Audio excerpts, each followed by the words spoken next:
It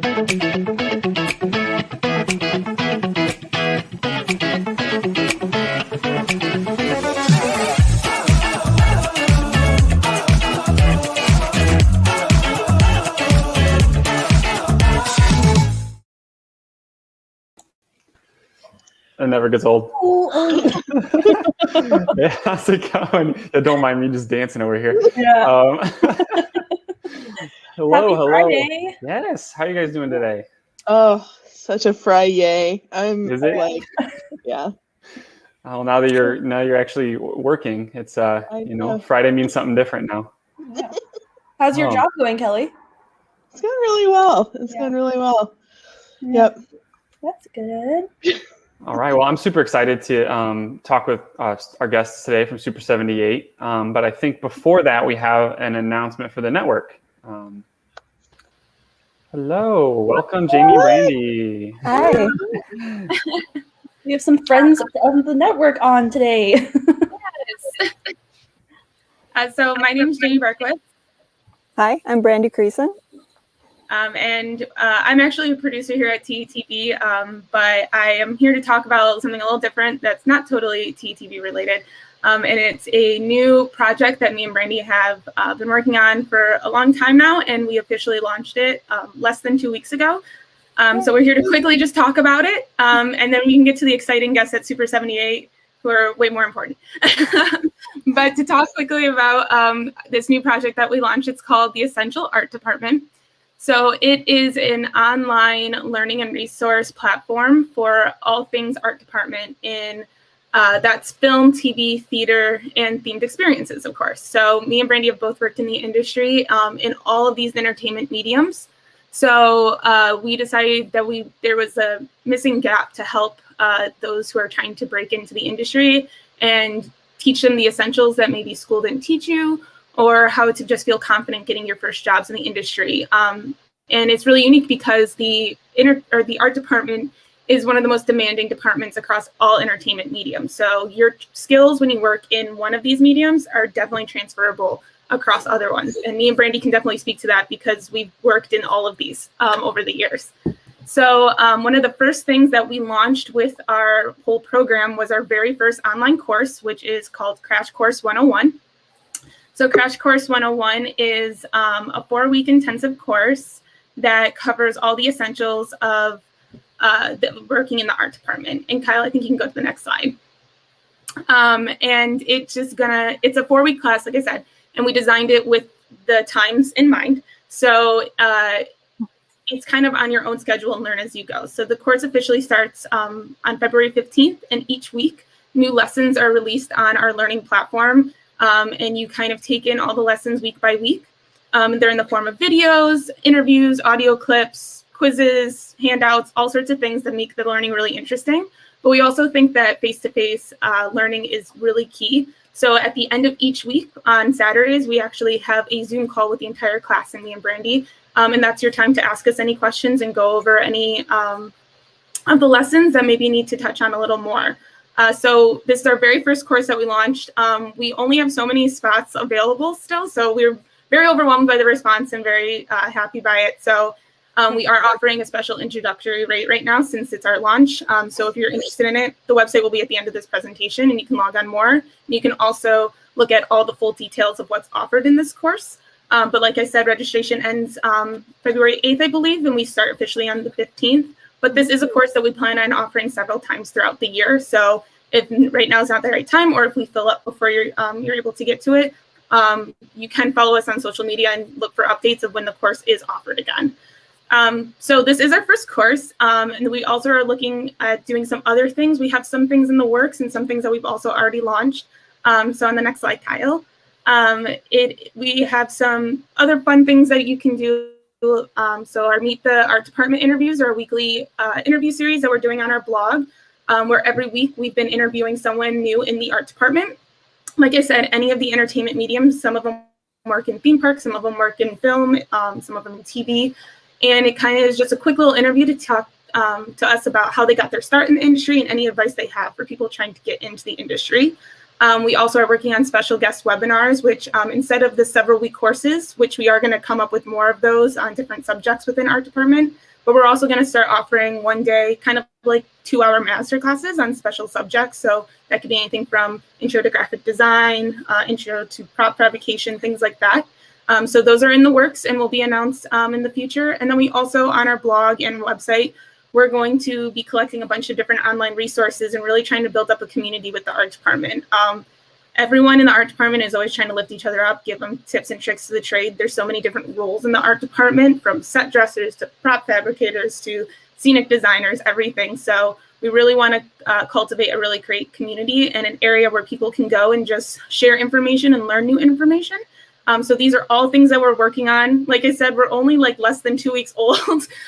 So we have so much more. So on the next slide, you can see all the ways that you can learn more about our program. So we have the essentialartdepartment.com. That's where you will go to mainly learn about our courses, such as Crash Course 101.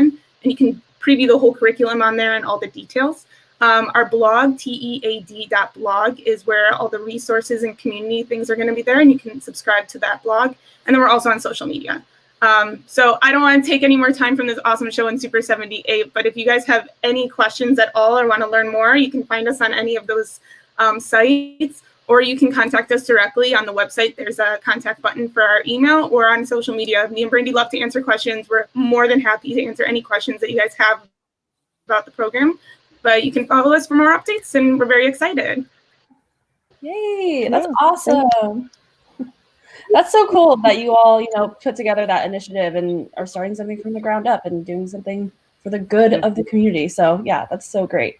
Yeah, one of the great things about all of the issues that have gone on in the last year is that the amount of people who have just started reaching out and developing resources for other people and helping other people, and that's amazing. And I guess to our audience, if you have any ideas and need help figuring out how to make them happen, just let us know. We're all willing to help out, help you help others. So yeah, definitely head to the Essential Art Department and all of their socials, Yes, all of them on socials, everything like that.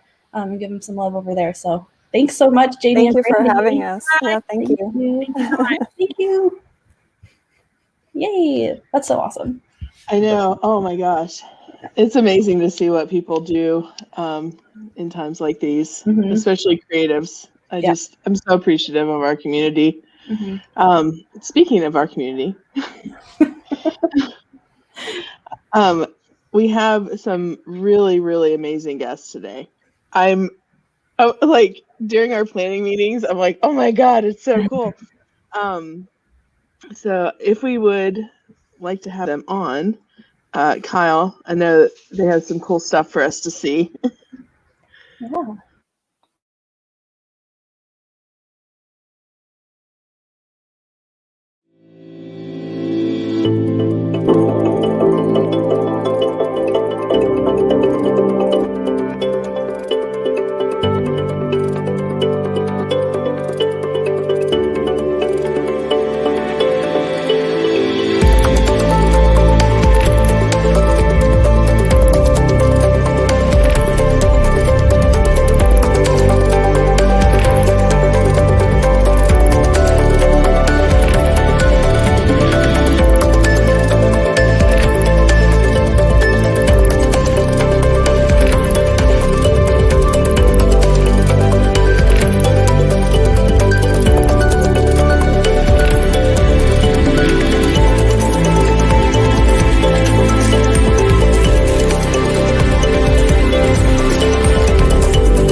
was awesome. Wow. Okay. I mean, about halfway through that video, I was impressed, and then it just kept going. I was afraid maybe it was going a little too long. No, it's So good. And I'm just so blown away by the amount of IP that you guys have worked with and coordinated with. I imagine there's a lot of learnings you guys have had coordinating with all of that, but then also just all of the services that you guys offer. Yeah. I mean, any one of those seems like it could be a standalone company, let alone all of them together. That's pretty awesome. Yeah, the variety. Tell me about it. And apparently we have a lot of things for licensing. So if you're looking to set up a small motion simulator in your house, we can help out. Let's do it. Let's all pull together a budget, and we can do it at Dave's house. Sure. Yeah, my house. We'll pool our stimulus money together. Exactly. Awesome. Well, thank you so much, Super 78, for coming onto the show. We have some great guests right here, Brent, Dina, and Sarah. If you want to go ahead and introduce yourselves a little bit, tell the guests who you are, or the audience, sorry, who you are, that would be awesome. Sure. I'll start because I feel like I'm over here. I'm Brent Young, creative director and one of the founders of Super 78. And I've been at Super 78 for now 23 years with this person over here. Hi, I'm Dina Benadon, and I am the CEO and founder also of Super 78. And I don't know if people know this or not, but Brent and I are married. And so, yeah, that didn't happen right away, but and we're in separate rooms right now. But yeah, he and I met at our first, well, it was not my first job, but Brent's first job. But yeah, so yeah, it's been 23 years. And after looking at that reel, I'm having deja vu and flashbacks. And yeah, it's been a while. So, but we brought along with us Sarah Louden, who is, I'll let her introduce herself, but someone that we met as a student and was an intern at our studio and became an associate producer. So I'll throw it to Sarah. Dina said most of it. Yeah, associate producer at Super 78 and been with Super 78 since 2018. Very nice. So Dina, are you saying that if you want to woo somebody, start a company with them? Yeah. That was my plan. Yeah. It's funny because Brent had written this script, and it was a movie script, and I was like, well, let's go make a movie. How hard can that be, right? I mean, that was kind of our attitude back then. And so we went to the bookstore, we bought a book, and we read a book about how to make a movie, and we went to Sundance that year, and yeah, and then it was like, wow, making a movie actually is really hard.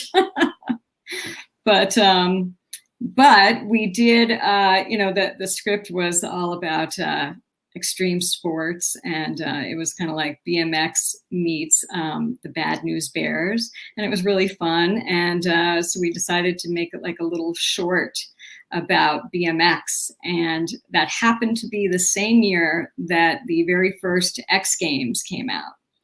So we managed to get a press pass to go to the X Games and do some filming, and we got to meet all of the BMX bike riders and ended up putting together a little film that we distributed that year.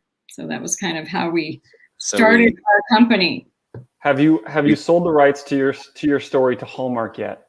I can totally see this Hallmark movie, like with the couple that makes a movie together about BMX and falls in love and starts a theme park design company. Of course, Right. Yeah, exactly.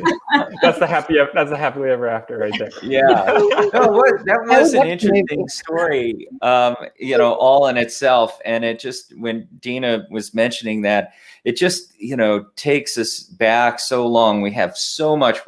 What's on that reel is probably only, what maybe we did in the last decade, maybe. We have thousands of projects that we worked on, from video games to commercials to films and music videos.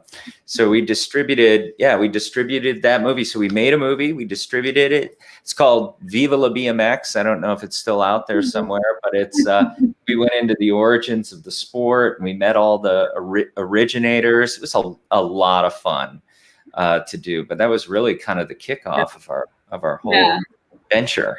It was a lot of fun, but we didn't really make very much money that year. And so we looked at each other, we're like, I don't know how that's going to work. And at the same time, we got a phone call that said, hey, can you make a behind the scenes for this advertising agency?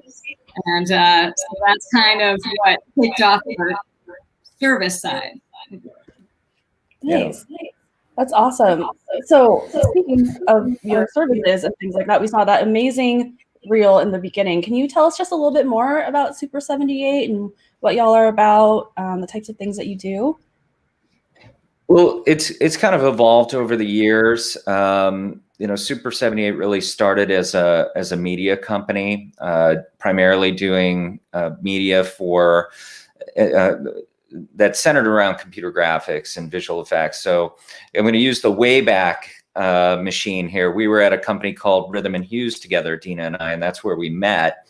And Rhythm and Hues, if any of you remember the really cute Coca-Cola polar bear commercials that were done very early on in computer graphics, that was the company. That was our company, very small company here in Hollywood. And we did a movie called Babe. I don't know if you guys remember that movie. Very cute little movie with talking pig. And I think there was only, maybe like between 60 and 80 people at the studio at the time. And the studio won an Academy Award for that.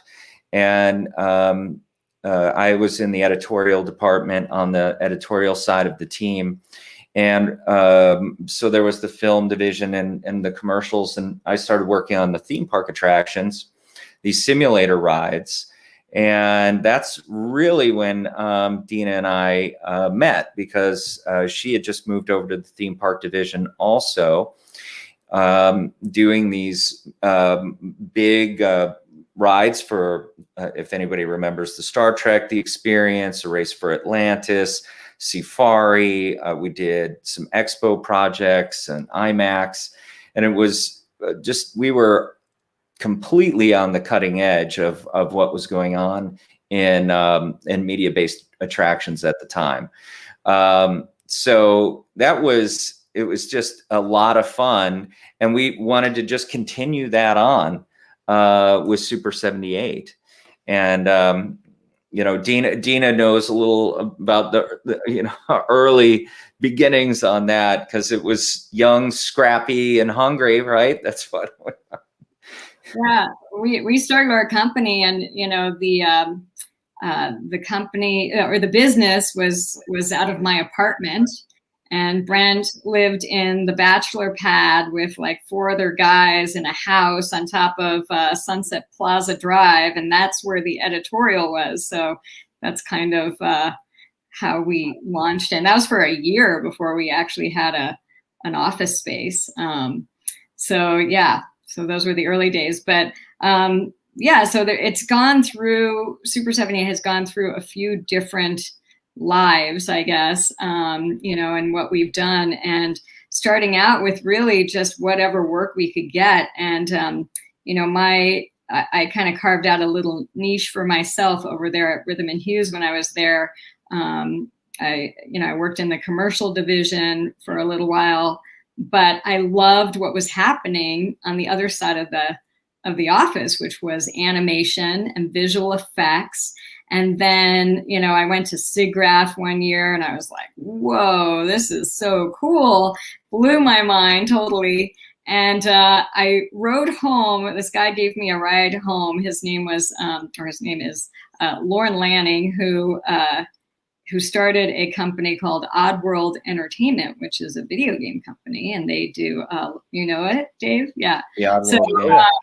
So Lauren and his partner Sherry used to work at Rhythm and Hues, and Lauren gave me a ride home from SIGGRAPH and said, "Video games, that's where it's gonna be." And he had like this whole thing about video games, and I was like, I gotta get into this visual effects world because this is so cool.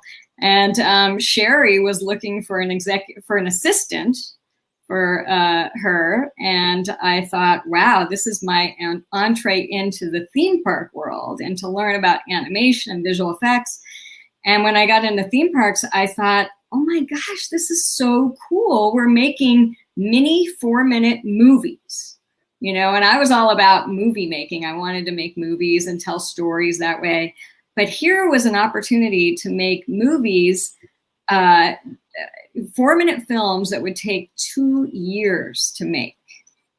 And so you would spend all this time and get involved in the pre-production and the scripting and the storyboarding, and you really got to participate in the creation and the creative of that medium. So that to me was super exciting. And but at the same time, I was very ambitious. And I started to produce these behind the scenes of these attractions, starting with Safari, which was an attraction for Universal Studios in Wakayama, Japan. And so I put together this behind the scenes with a director that I worked with, and ended up making 4 of these behind the scenes films, and for the Polar Bear commercials, and for, you know, a bunch of different, for the movie Babe. And so when we started Super 78, I got a call from advertising agencies and from production companies asking if we would make these behind the scenes.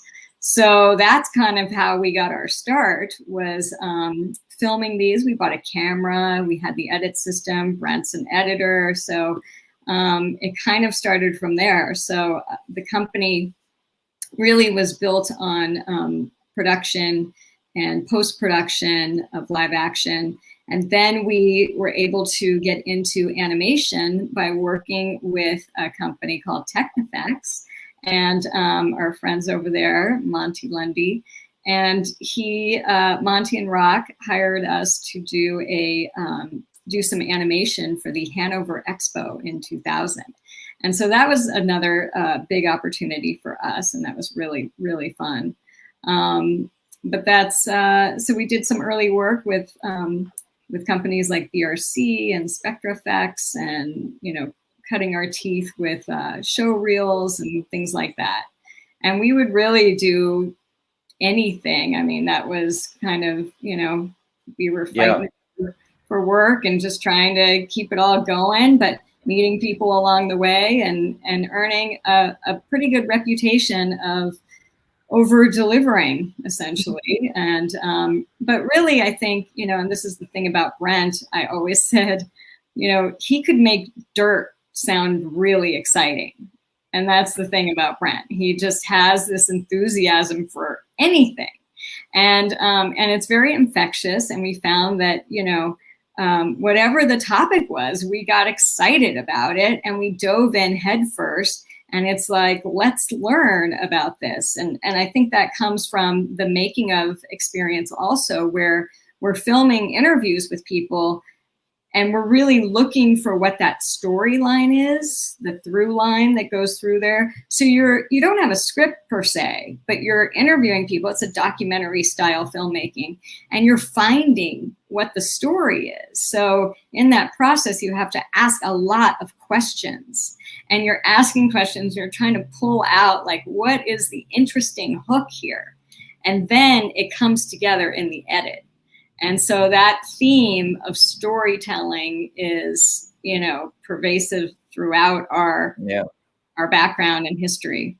And I think also the interesting thing about that, Dina, because I haven't thought about that in so long, is that it also, because we were doing it just you and I, we were interviewing everyone who were, the behind the scenes people. And it's a lot like what you all are doing here. You're getting a lot of great information, and we're, communicating a lot of great information to a lot of people. And but you're getting it firsthand from us, and you get to ask the questions.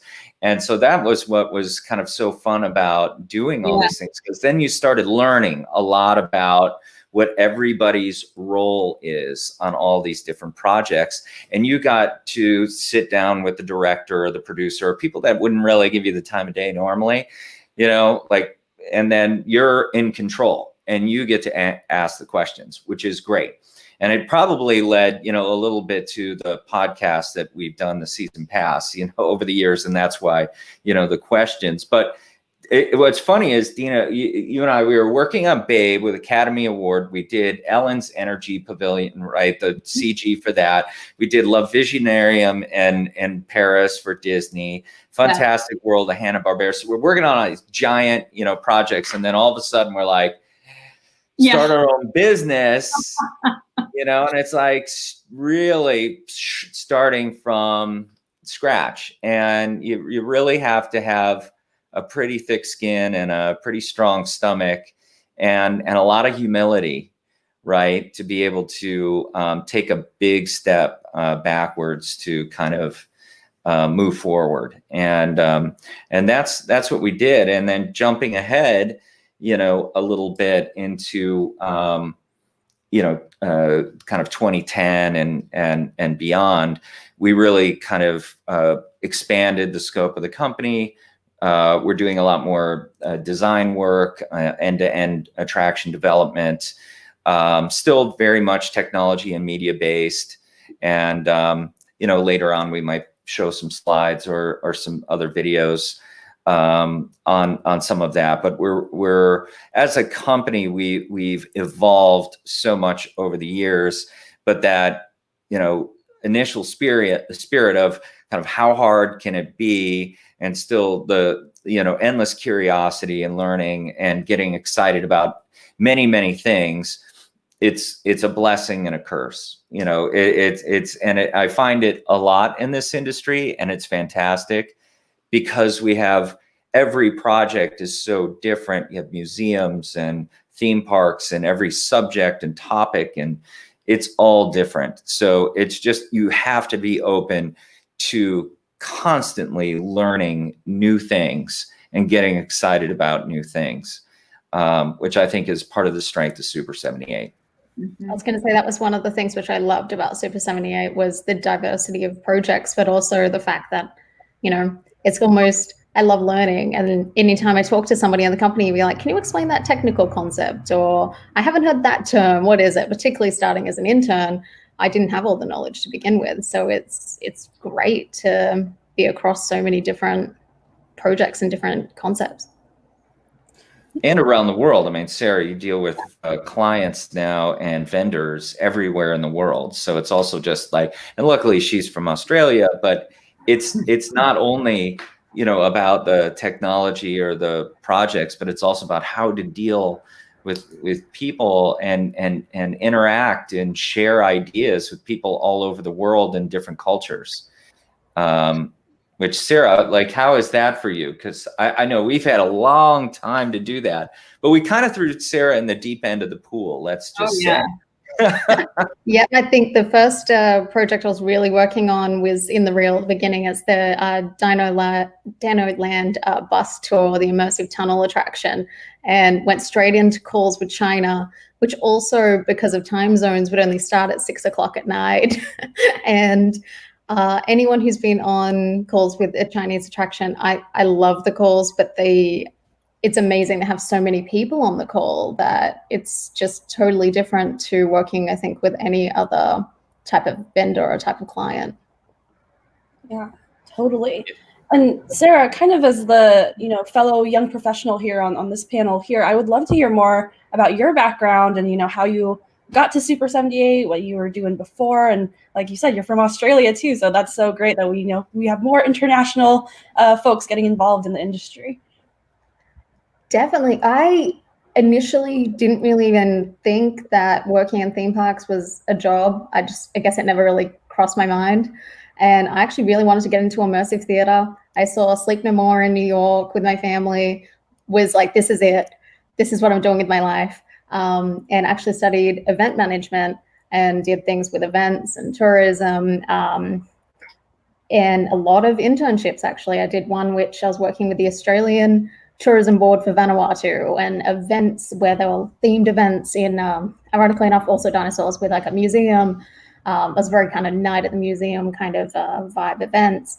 And later on, after working in a theatrical agency for a few years, I decided, I'd previously done the Disney College program, and I was like, I want to get into themed entertainment. I didn't really see an obvious path on how to do that in Sydney with my current experience. So I actually started a mechanical engineering degree. And it was during that time that I was lucky enough to meet Dina. And I was doing an exchange at Texas A&M. So I was going to be in the US. And I talked to Super 78 saying, is there any chance you'll take on an intern for the summer? And that was, in 2018. So pretty much got into the industry through networking and internships. Yeah, that's fairly impressive, especially from another country, to do that. I know we have a lot of international students and stuff who watch who have that same challenge. And I know you didn't have the same issue with visas that some people do as your dual citizenship. No, luckily not, but I have a lot of friends who do, and I know the struggles of sponsorship and all of that. Yeah, definitely. So you guys mentioned when you were starting out, you were working out of your apartments. You're obviously not working out of your apartments anymore. What's the current state of Super 78? How many people do you guys have on your teams? Where are you guys working at? I mean, obviously, most people are working from home right now, but I was going to say, we actually are all working. I know, right? No, we have we've had a few different studios. We're now in Silver Lake, and we have about, we're a very small core team. We have about 14 people now. At one point, when before we started doing the attraction design work, we were doing a lot of production work, and so there was a point where we had about 40 people in our studio. But we also found that that was 24/7 lifestyle, and it was really, really hard, and it was very challenging. So and that was around 2008. Where we started to make the shift out of doing the actual production, hands-on computer animation and visual effects work, and really started to look at the design opportunities that were out there.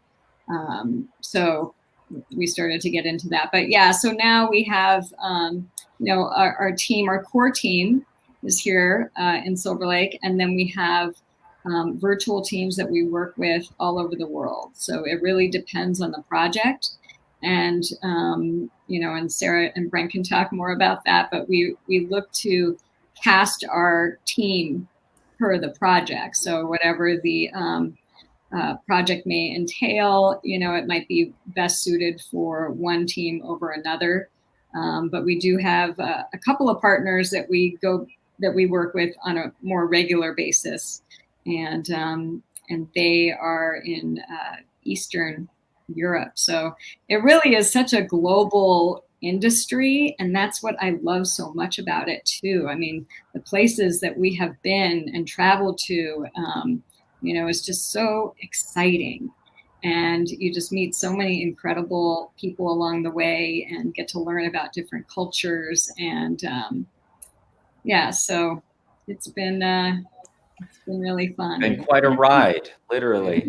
You go from working where you live to living where you work. So now we're all remote until they tell us that we can get back into the studio. It is challenging. It's definitely challenging as a creative company to not be in the same room together, or at least, be connected. I know a lot of people are going through these challenges too.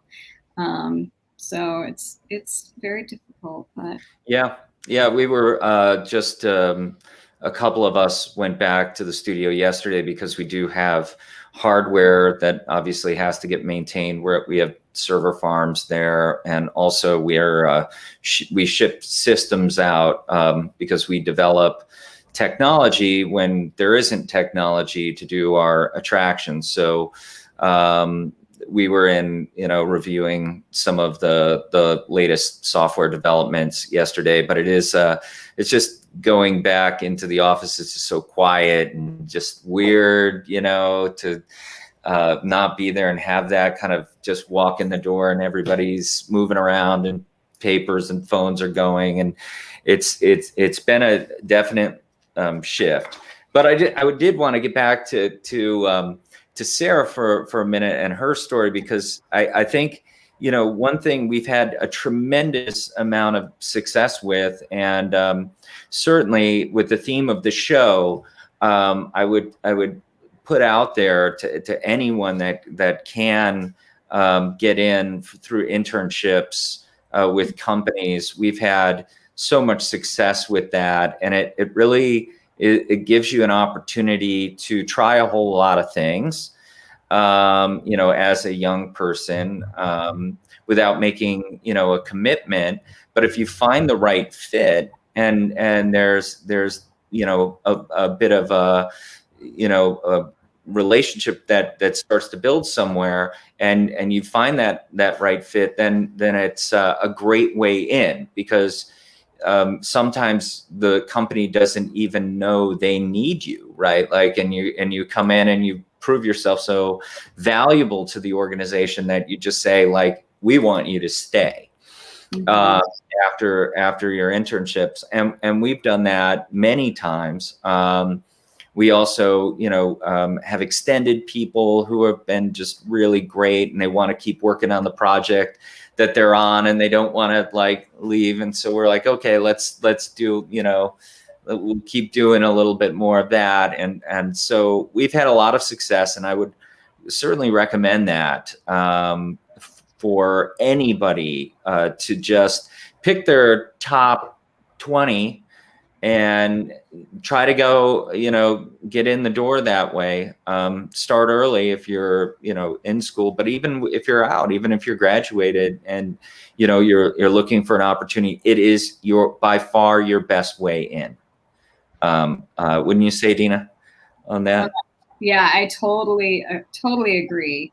And I would even go so far, and we have never done this, but I'm just putting myself in shoes of people who are just getting out there. And I know it's a strange time now. So let's say when things do get back to normal, but I've told relatives and friends, that who are trying to get into companies, and as a company owner, it's like, you want to help people. You actually want to bring people on, and whether that's in an internship, which is the easiest way to bring a new person into the industry and into your company, but even go as far as offer to do even a couple days for free, just so you can show your stuff and get out there, and it's just kind of like a door opener if you're really focused on this one opportunity and you really want to get into a certain company. Just really, it's all about getting in there, and just once you're in, then the rest is really up to performance and what you can do once you're in there. But getting that foot in the door is always the hardest part. It's the biggest challenge. So and another thing I've noticed talking with people, a lot of the times the next company that they work for is a company that their current company worked together. So a lot of times it'd be like, oh, well, I was working with this company on this project, and then when that project ended, I started working for that company. So it's not just impressing the people in your own company, but the other companies you're working with as well, because you never know. Yeah, this is definitely small for sure. Yeah, you start to build a network very quickly, and you can also see, like at a firm like ours at Super 78, and Sarah can speak to this, that you see so many different jobs, right? I mean, on a given day, we're talking to, and most people in the industry know this, from the architects to the systems engineers, the software development people, to musicians, and you all these different things. So you get exposure to all of this, which is super important. But it's also important then to kind of find your focus, I would say, the one part of the production, that you're really into, whether it's art, and I want to focus in on art or writing or editorial or coding, visual effects, or something that kind of becomes your focus. But it's always good to have this broad view of a lot of different things, because nowadays it's very hard, unless you're at a really big company like an Imagineering, where they need you just for this like sliver of a job. If you're at a firm like ours, or most of the design firms that are not part of a corporation, that are independent, you're going to find that you're going to be wearing a lot of hats, and people are going to ask you to do a lot of things and expect that you know a lot of things. So it's always good to know, a little bit about everything in the industry, like a little bit about everything, and as many kind of softwares that you can keep yourself up on, even if it's not what you do. To know CAD, and I know Sarah has an engineering background, but even if you were, on the production track, producer, like to be able to open a CAD file or open a 3D file or open a Photoshop, like those things are so valuable because everybody touches those things. So that would be another big piece of it. But don't you think, Sarah, like just knowing a little Definitely. And as a person who's gone from the arts to engineering to themed entertainment, I know some people might think, oh, well, I've worked in, or you started a degree, that it's not going to apply at all. I think it will. Don't ask me how, but it'll come up at some point, at some time, and knowing those skills are great.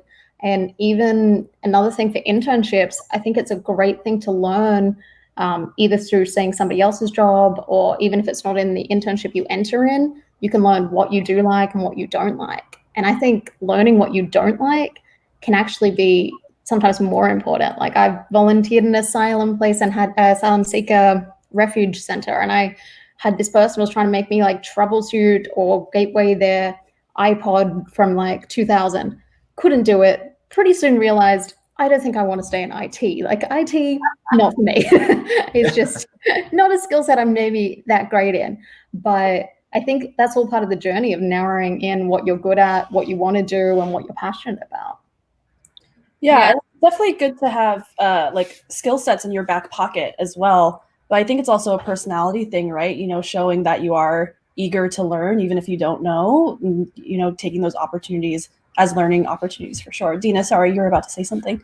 Oh, I was just going to say, in theme parks, there's so many disciplines. Like there's so many opportunities to be a part of the bigger picture with what Brent was saying, with all of these little focuses, I mean, that's what makes it so amazing. It's more than just making, from our perspective, more than just making a movie. The movie almost becomes the easier part.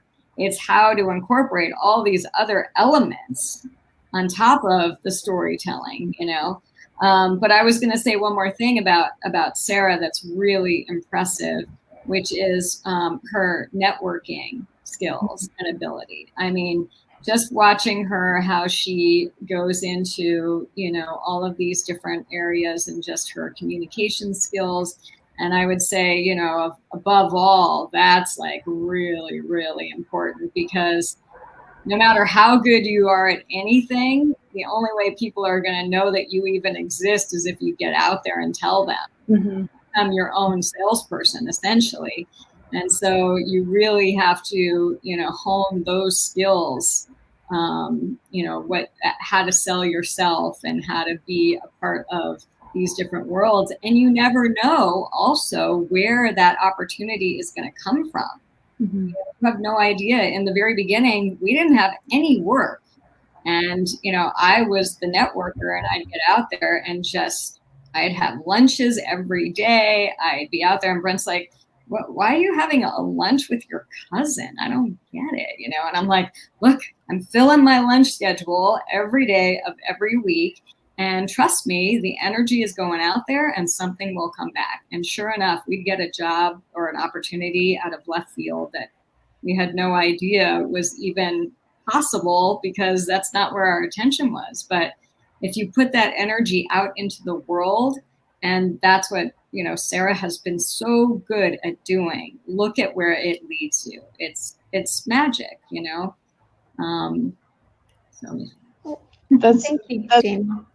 That's such a tightrope that I think a lot of people don't know how to navigate, like that space of where you're trying to advocate for yourself, but at the same time, like, just be a genuine human and not just be like, completely self-serving. I think, Sarah, just from my interactions with you, you do such an amazing job of that. And I don't know, it's inspiring just listening to everybody's story. But yeah, go ahead, Dave. I was just going to say it's a very hard piece of. There we go again. Go. I'm also having a little bit of a lag on my screen, so I think I keep accidentally talking. So you just go ahead. I'll shut up. I was just gonna. It was a little bit of a left or right turn here on this, but we're talking about these kind of skills and where it's really valuable. I think once you get into a place, no matter where it is, I was just going to throw this out there before I forget it, but I will say that some of the most valuable experience to get is getting into the field of what's called the field, where the attraction is being built at any part along that.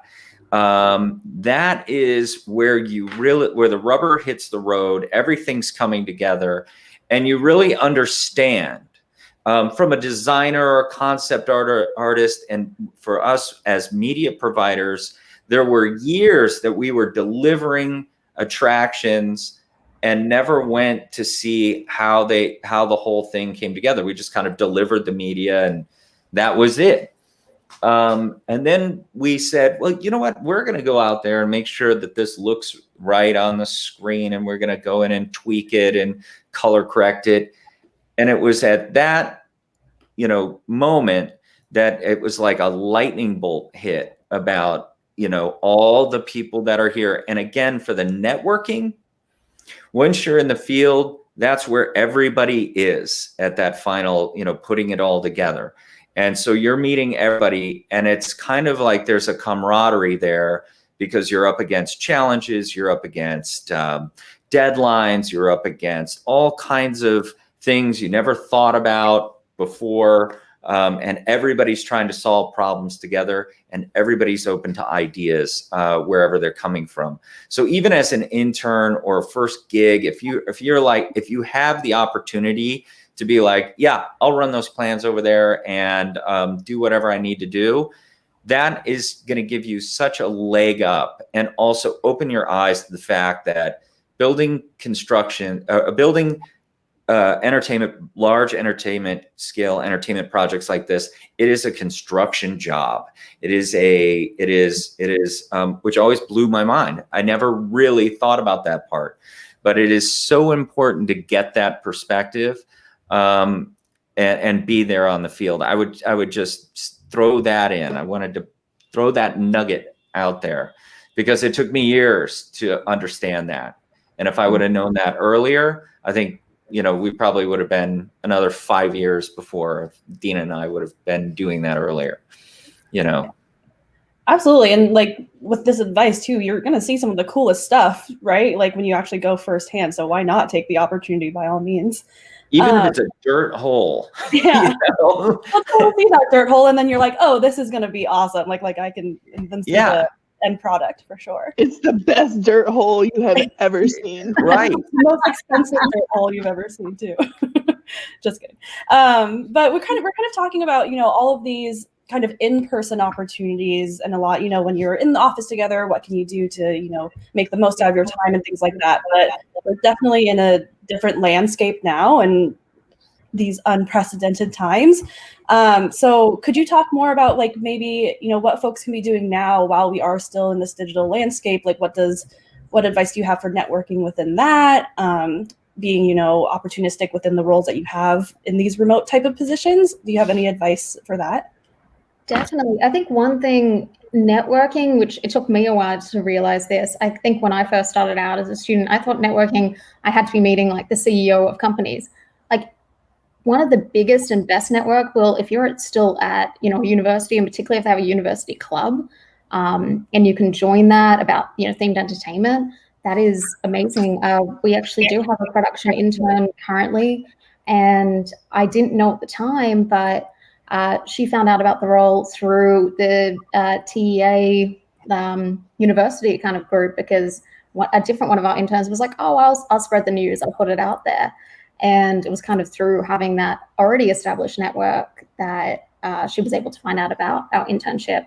I know, unfortunately, during these times, there aren't as many opportunities out there, unfortunately, but I think a good thing is because it's virtual, people can kind of be anywhere. It isn't as much like, oh, well, I can only apply for a job that is, or an internship in this exact location.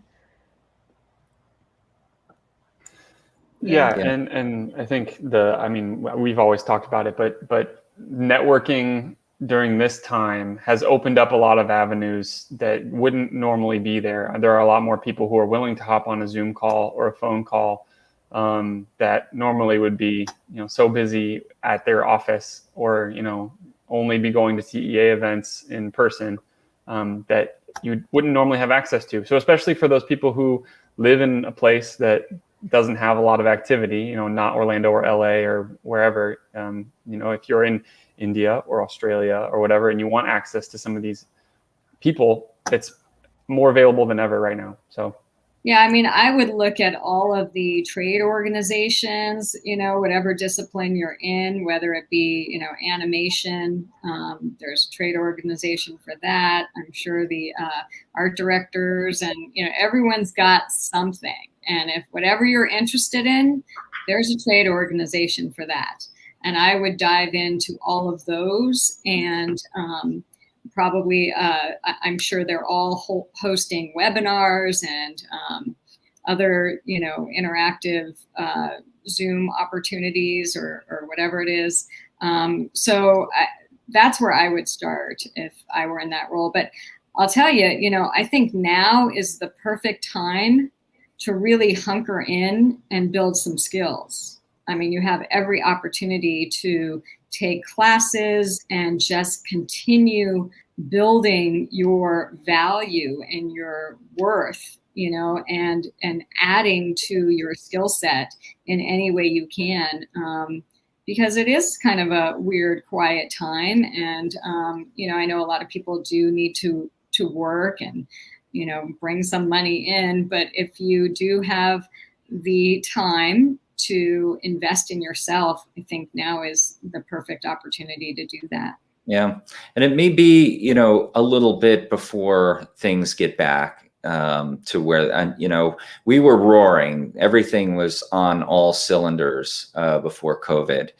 And there are a lot of projects that had been started that are put on hold that I imagine are all going to need to come back, and things are going to have to come back. So, but Dina is absolutely right. Like this is a good opportunity to take to get involved in the essential art department and take a class like that.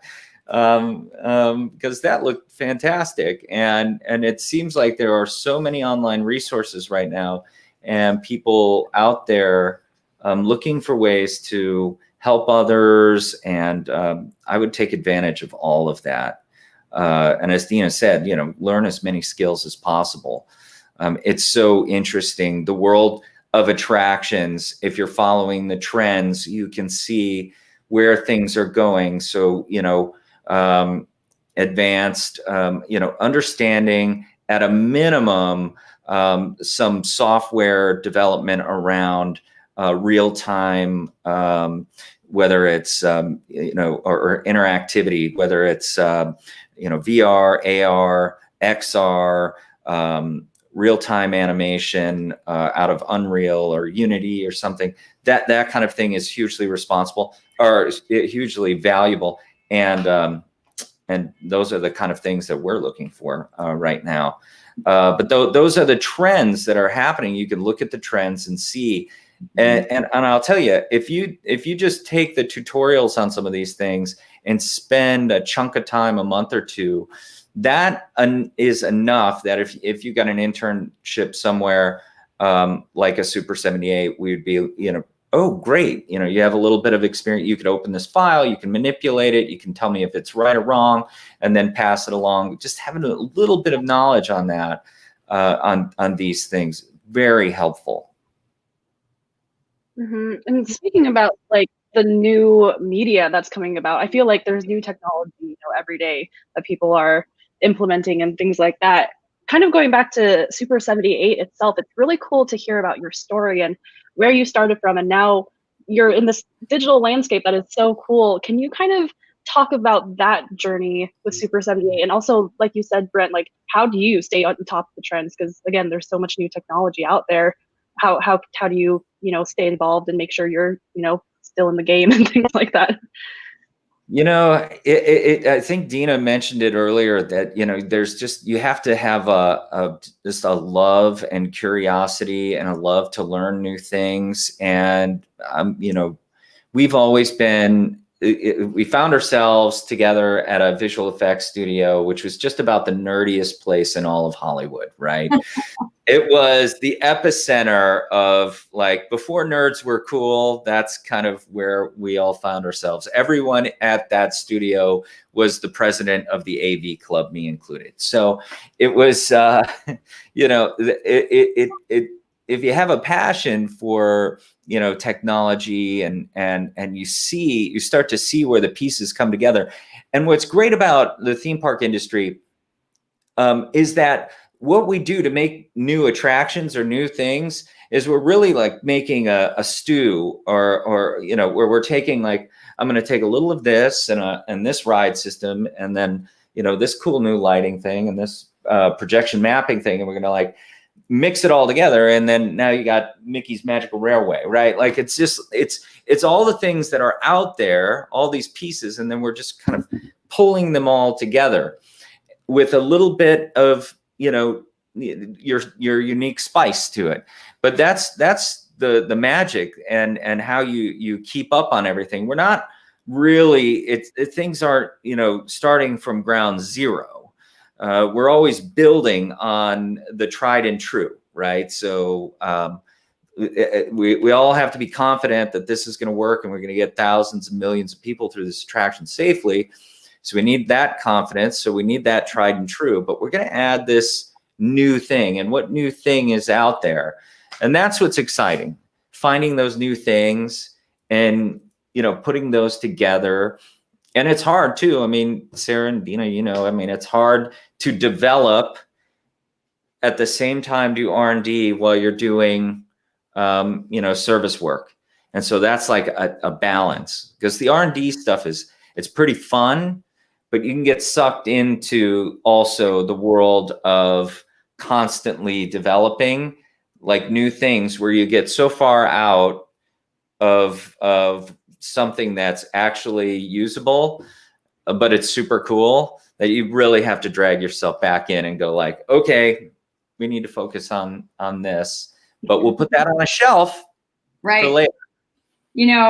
Which reminds me, Brent, of the first, back in the day, we sold a television show that we thought was the coolest thing ever, and it was called Station Alpha, and we sold this show to the Game Show Network, which is owned by Sony at the time. Right.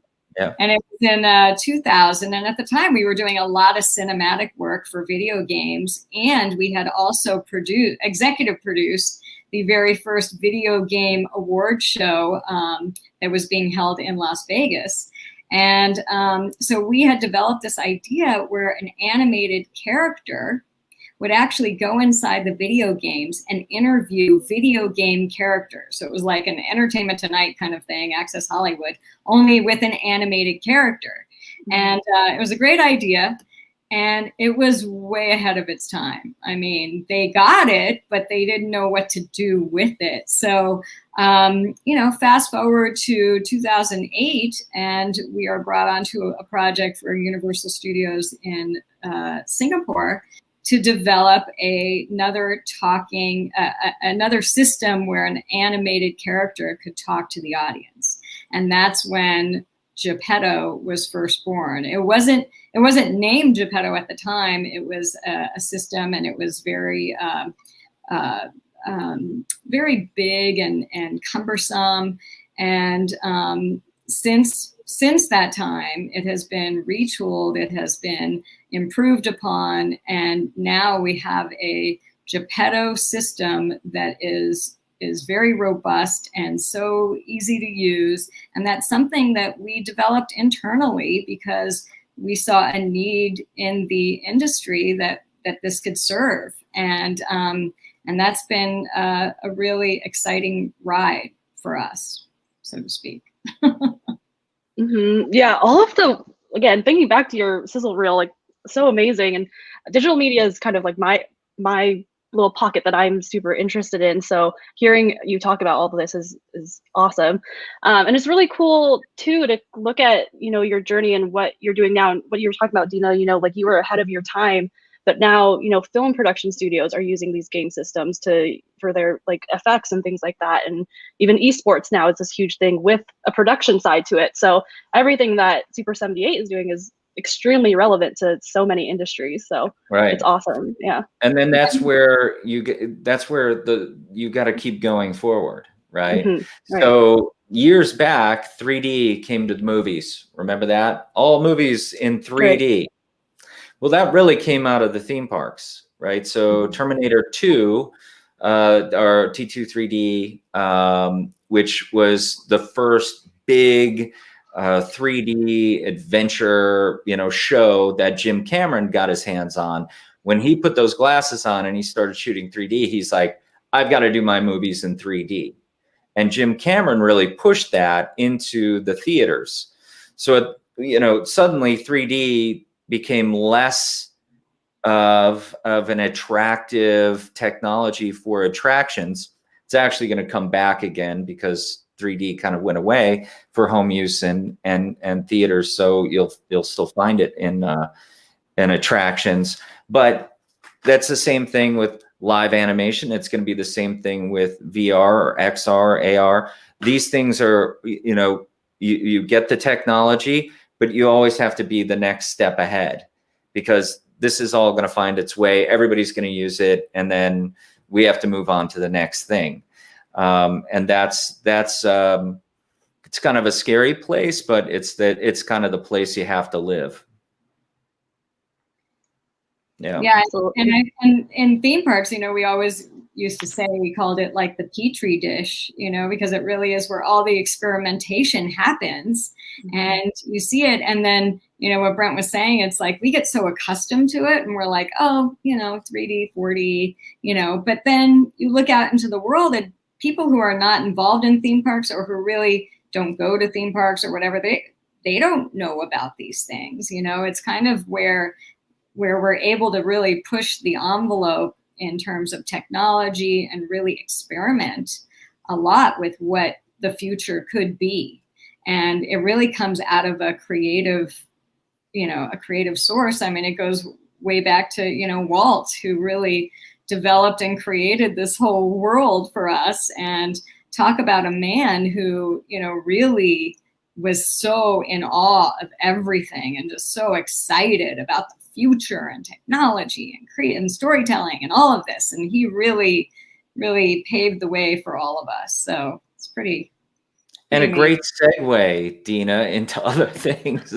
True. You know, one thing a lot of people probably don't know about Dina and I, and is that we in 2013 purchased Walt Disney's birthplace in Chicago, Walt and Roy's birthplace, and restored it with the help of a whole bunch of great donors.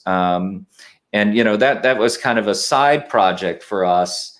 Another one of these things, like how hard could that be? We build these huge attractions from the ground up, you know, restoring a home or preserving, but we didn't know at the time we weren't restoring it. We were actually preserving it. And that was incredibly challenging, and especially doing it, you know, from Los Angeles, a home in LA or in Chicago, and being able to, you know, project manage that, but also make sure that, you know, all the details were right and everything was preserved. And, you know, that's just an amazing project, and another great opportunity, don't you think, for some interns or volunteers? Wink, wink. For sure. You know, it's funny because you know, I mean, we're really into theme parks, and Brent for sure is total theme park geek, definitely, you know.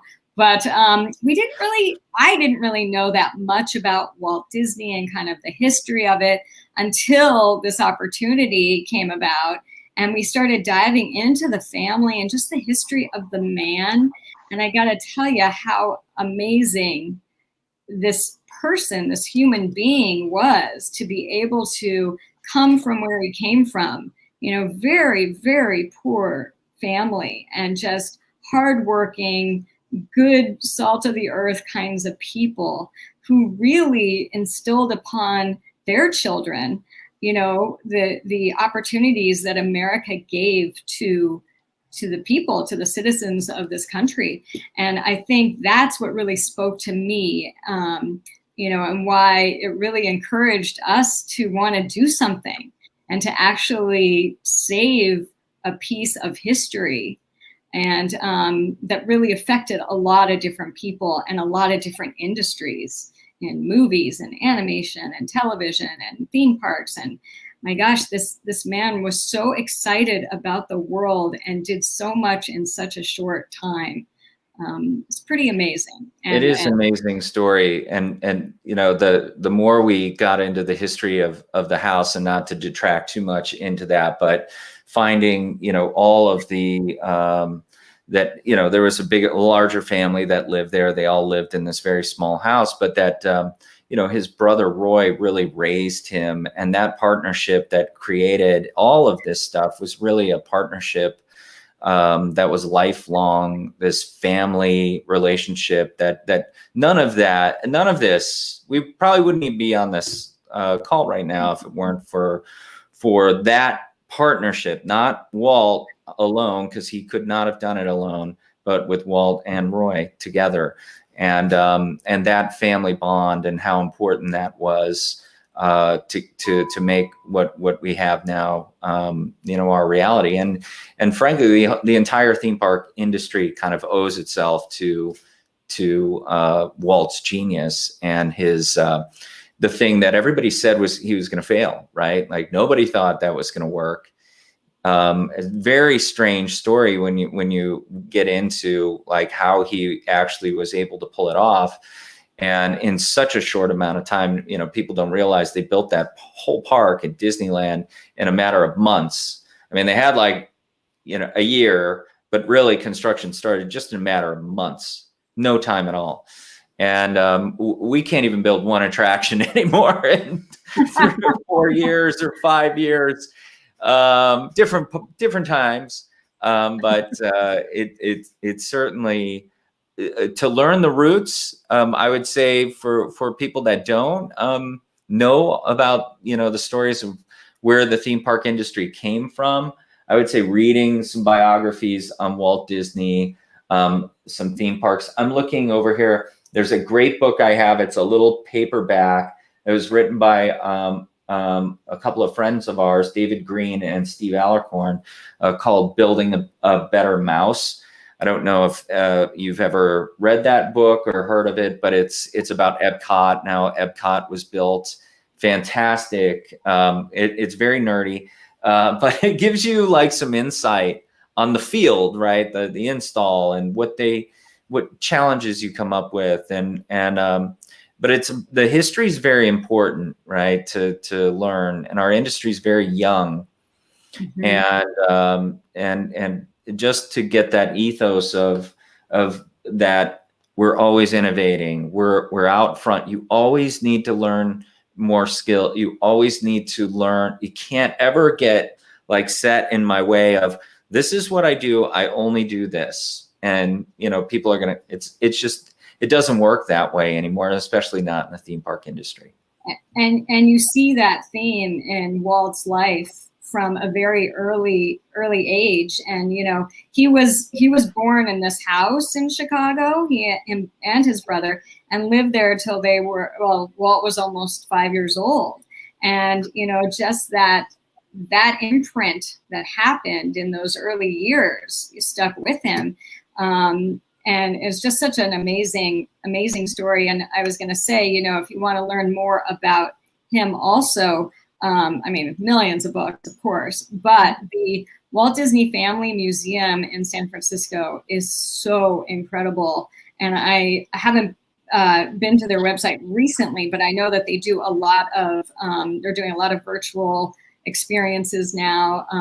But when this thing ends, I highly recommend you get out there, because when you walk through that museum, the way that it's laid out is so amazing. You have they did it so all of his work accomplishments and everything that was going on in his career is on one side, and on the other side is his personal life, which was just as interesting and compelling as the other stories.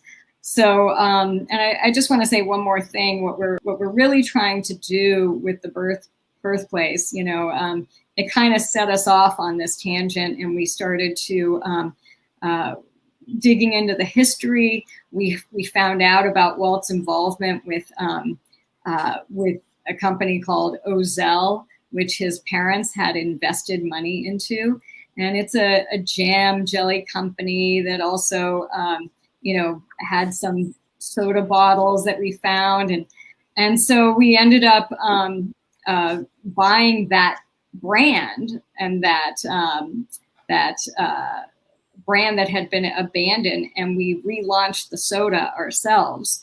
And so now the sodas are being sold at various Rocket Fizz all over the country.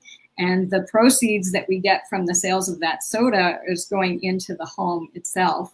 So that was one avenue that we took. And the other avenue that we're really excited about and very proud of, and it's very early stages, but we launched a nonprofit around this effort, and it's called the Center for Early Childhood Creativity and Innovation. And it's really focused on nurturing creative talent from a very, very early age. And so we're developing this idea now, and it's taken us into a direction that we never expected to go. But serving the community there in Chicago, and eventually, a nationwide program perhaps. And really, we're looking at the global opportunities that we can do to really inspire a more creative and innovative world. That's amazing. Congrats on doing that and creating that nonprofit. And now you can say Super 78 theme park creative design studio and soda manufacturer. I miss being in the office. I could go get a soda from the fridge every now and then. It was great. They're actually really, really, really good and a lot of fun. The Ozell soda. So yeah, Rocket Fizz. You can buy them at any Rocket Fizz. And actually, I have we just did a presentation at the University of Michigan, Western Michigan yesterday. Was that, Dina? 2 days ago. 2 days ago, and all about the house. And I have an artifact here that I'm going to show everyone, and hopefully spread some love and good luck to the world. When we were restoring the house, we were trying to preserve as much of the original plaster as we could, but some of it was just too damaged to save. So we would take that down and then replace it with these artisans that knew how to create a look that matched the original plaster. And when they did that, they opened up the wall and they found hanging in the wall on a string, in twine, this horseshoe. It's a pretty big horseshoe. So this was put up most likely by Elias Disney himself, Walt's dad, in their house in 1893. This would be before Roy was born, and Walt was born in the house. So I think this is pretty legit, is all I've got to say. So sending everyone out there good luck vibes for your futures. Well, I think you might be cursed now. I'm not sure. But if I had seen that hanging in the wall, I would have just left it. I didn't know horses. We didn't want anyone to take it. Oh, fair. Yeah, right. What is the current state of the house? It's fully preserved at this point. It's in it's beautiful inside and out. It's kind of waiting for the next phase, which is really going to be the kind of the fit and finishes and furnishing kind of phase, and all of the digital magic that we want to put in. It's all wired up. It's the house is ready to go, and in these projects, everything's phased out based on fundraising. So it's, next tranche of fundraising, the next phase happens. But we do events there. We do tours, private tours and events. And this year we've done quite a few virtual tours. So if you follow the WaltDisneyBirthplace.org, you can see how to get involved. We love volunteers. Anybody, everything, graphic design, web people, we could use a little bit of anything and everything on that side. And you could really, it's for a great cause. So yeah, WaltDisneyBirthplace.org. There you go. And so the ultimate goal is a walkthrough attraction? It would be, yeah, like more of an experience, right? So this is what the Disney family home was, and it's not a roped off, velvet rope, precious artifacts kind of thing. It's going to be very much a hands-on, experiential, smell the smells from the kitchen and hear the sounds from the street and be able to look through the papers and sit on the beds. And it's going to be more of that than your typical, home museum. We want to do something very different. Yeah, we have a lot of great ideas. That is always out in front. It's the business part that always has to do a little catch up. And, especially in this situation, we've never had to actually raise the money to do a project. Usually people come to us and they say, we have a budget and this is what we have. And we say, great, here's how we're going to do it. And there's a process. But in this case, we actually have to go out there and raise the money. And so that's been that's been a learning curve unto itself. And so we've dove in pretty deep and trying to figure that out. And fortunately, we were so lucky that the Walt Disney Company actually came and helped us push through this preservation process. And so we were able to get to this point. And now we have, a concept design book for the next phase, and really excited to be able to get people in there and experience what it was like for Walt and Roy to grow up right there. And, I know we're kind of short on time. And kind of one thing that kind of wraps all the way back to the beginning, a lot of people have asked us, you got a soda company, you do restoration, you do technology, and and it's like, how do you do all, like, how do you know how to do all of that? And, you know, we take it again all the way back to, and this is kind of pre-Walt, but again, everything kind of came out of that in our industry. But it's all about a process. It's not necessarily that you know how to make a soda, but you have a process of creating things from scratch, and that process can be applied to just about anything. And so, you know, really take that forward into your careers when you get out there, and learn the process of how you do this stuff from end to end. And you can really take that and you can apply it to anything. Yes. Yeah, that's such a great piece of advice. Absolutely.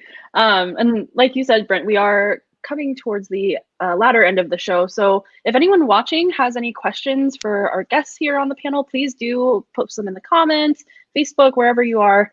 But I actually had a question for the three of you. Maybe this is more Brent and Dina, but what exactly does Super 78 mean? Like, where'd the name come from? Oh, that's interesting. So, you know, when we started working in IMAX film, right? So this plastic stuff that, you know, you used to use for projection before we had digital projector. And as you know, like, the different film formats have different names. So you might have 8mm, and you have a 70mm, and you have Super 8, right? And so we were both working in large format together, and thought, well, this is going to be, again, to the innovation, the thing that never was or never existed, but the largest, biggest film format ever, which would be Super 78, bigger than the largest format now, which is 70mm, and even bigger than that. So Super 78, that's where it came from. I love that. That's fun. Very nice. Well, again, to our viewers, if you have any questions, please do comment them, ask away, and we'll be sure to ask our guests here. We do have some questions kind of queued up from us, though, on our end. And kind of jumping ahead, Brent, you gave this wonderful piece of advice just now to our viewers who are, you know, looking to break into this industry and, you know, utilize this time. Dina or Sarah, do you have anything to add? Sarah. I was going to let you go, actually. I'm talking a lot. You talk. I feel like we've covered most of it. I feel like the biggest thing is, if you're passionate about something, it anytime you talk to someone, and, you know, talk to as many people as you can about it, because you are passionate about it, it shows. So that'll be the biggest piece of advice I have. Yeah, I guess I would say, you know, be nice to people, be nice to everyone, because you never know who's going to be out there and how you're going to meet them again. Keep learning always, and you know, learning how to communicate to people, very important. And that's something that I think everyone, and no matter where you are, you can benefit from. Time management. If you're able as an artist to tell your team how long something is going to take, your producers are going to love you, you know, because that's like, be accurate, you know, that the more accurate you can get as an artist in terms of timing, the more valuable you do become. So that would be important. And then I would say, whatever your interest is, you know, find that trade show organization and just start meeting people. Meet as many people as you possibly can. Tell them your story. Learn that elevator pitch, and you know, get out there and just meet as many people as you can, because you never know where something is going to come from. We have an audience question that came in. Aditya says, in your company's line of work, what comes first, the ride/attraction technology, or the story and IP? or is it a chicken and egg thing? That's a great question. And it happens all kinds of different ways. But what happens most often, believe it or not, is that a ride system will be picked first. And generally for a lot of reasons, and good ones. The system usually takes the most time to build, so they need to get that underway, so they can put off other decisions, while they're, figuring out what they want to do. So generally, we see that the ride system gets built or gets picked. We're now usually brought on just about the same time that they're finishing up contracts for the ride system. And then it's kind of given to you like, okay, we've got this ride system. Now, what do we do with it? And that's where you have options. You present options. Do you want an IP? Do you want, some people know what they want already as far as an IP. Some people want original. They don't want to go down that road. They want something original. So that usually comes after the ride system is the IP decision. And then from that, then we go down the road of concept through production and the rest of the normal process. But in our experience, ride system is generally driver. I've kind of noticed, I think, from talking to people that high level, before anything, they usually look at the data, right? Like a lot of these large companies look at data and demographics, like who they want to attract, that kind of thing. And then usually the next decision is after they have a target, a group of people. It's easy to pick, these ride systems, like usually they have the these ride systems go with this kind of group, these ride systems, that kind of group. And I feel like just based on what you said, that kind of sounds like it fits in. It's true. Yeah. They look at a lot of different things depending on where it is. Right. So throughput could be a big thing. The flying rides are great because they work across a lot of demographics. So very young, very old. It's kind of like a great attraction for a city that just wants a one-off attraction, but it needs to have enough throughput that it really makes sense financially.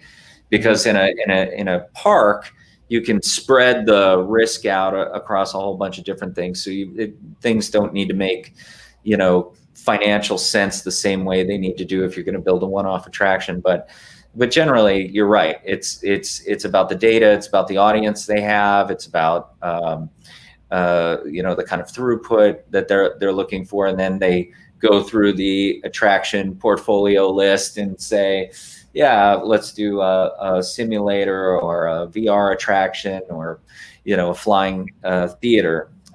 So that's how our experience has been. Okay, that's awesome. Sorry, Dave, go ahead.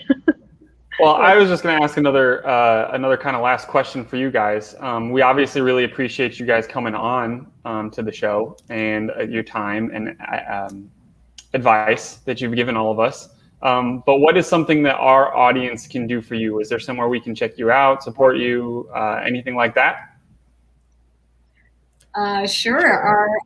Our website is super78.com. Come check it out. And I think, right now it's, we're always excited to meet new people. So feel free to let us know where you're coming from or how you heard about us. We're also on LinkedIn, all of us. So feel free to reach out and just stay connected. And of course, we're on social medias like Instagram and Facebook and Twitter. So if you just want to follow to see, things which are an NDA when we can finally announce them, the wonderful, fun attractions we're working on, you'll see that on our social media as well. Well, thank you so much again for coming on the show. We love talking to you, and it was great to hear, the breadth of advice that you had as well. That was so wonderful. So again, thank you so much. We appreciate it a lot. To our viewers at home, please don't forget to like and subscribe to the Team TV channel and all of our socials as well. Next week on Monday, we actually have a really great special coming up in honor of Black History Month, so please do check that out this upcoming Monday. There'll be more promo and stuff about it on all of the socials as we go along. But again, thank you to this team from Super 78. It was so wonderful to have you on the show. So appreciate it. Thank you for having us. Thank you. That was great. Right, and then I think animation was a long, tedious process. You literally sat down at your drawing board with a pencil and a blank sheet of paper. I have to put a character on that sheet of paper and then bring that character to life, drawing after drawing after drawing. It's fear, it's exhilaration. That's how we made animated films. But animation is never stagnant. It's always innovating. I can't predict the future, but what I can predict, that it's going to be mind-blowing. I see some of you have not been here before.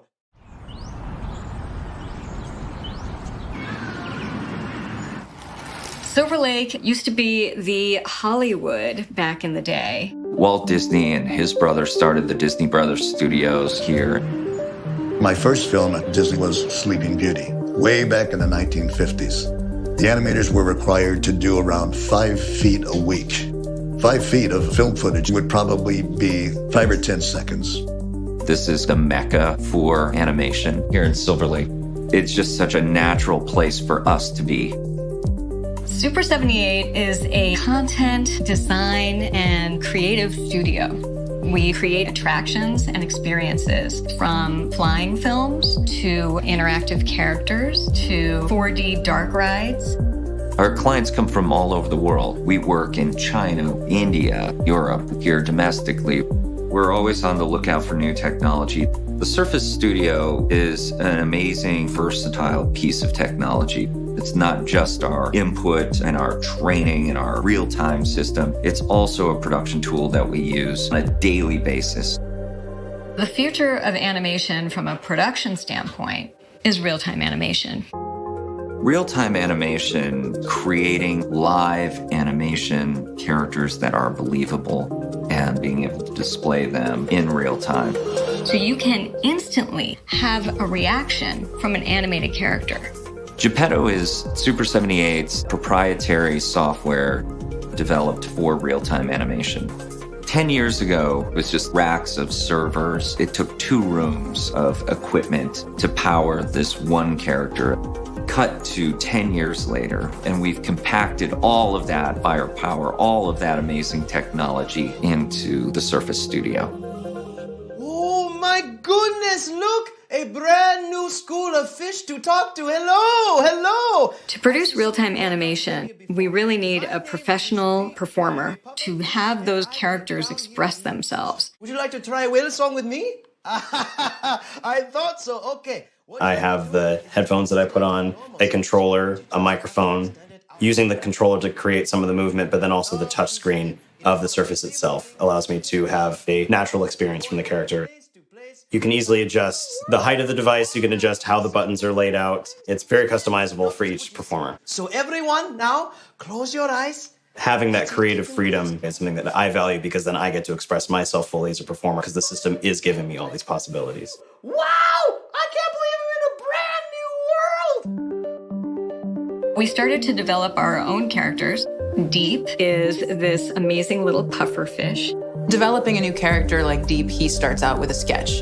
The Surface Studio is ideal for creating concept art because I can go from sketch to finished product on one device. I really like using the pen. It works like a regular pencil. It replicates the pressure sensitivity that you would get if you were drawing traditionally. We use the Surface Studio because of the power of its graphics card, which we need to be able to bring these characters to life. We have to tell the character's life story through all of its movements. When I'm animating a character, I always start with thumbnail drawings and shooting my own references, posing it in my 3D software. It's about creating all these different bits of animation and piecing it all together. The animation process is really built on collaboration and communication. The hub is great in our big review sessions. We bring in images, movie files, That infinite whiteboard is fantastic. We can share ideas in a way that we hadn't been able to before. Surface has really changed the way that we do things here and has pushed us forward. If we're going down a path, we need to know the technology that we're hooked to is going to go down that same path. And as we continue to innovate, that technology is going to innovate as well. Walt Disney, even as far back as the 1930s, was always innovating. One could only imagine what the old man would have done had he had these digital tools to work with.